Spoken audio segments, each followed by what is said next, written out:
Ọ dịghị onye nwere ike ibu àgwà ọma dịka ọla ọcha, ka ntụ ị na-atụba ezigbo mmadụ. Vindication dị n'afọ nke oge ị nọ n'ọkụ, daa jụụ, gbasokwa ihe nlegharịanya Moses, ka Chineke lụọ ọgụ maka gị. Nkatọ bụ ule agwa. Ọ na-etinye ihe n'ahụ gị ka ndị ọzọ hụ ịdị mma nke Chineke na ndụ gị.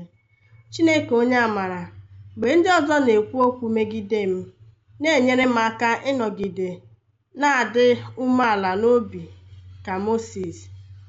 Mgbe a nwara m ịkatọ, kpee m ikpe. Ma mgbe ị na-akwụwa aka ọtọ, hapụ ya ka o tuo ndị ọzọ aka n'ikpe ziri ezi n'ịhụnanya gị. Nye nke a site na Yeshua Onyenwe anyị. Amen. Ụtụtụ na oge dị ebube n'iru ya.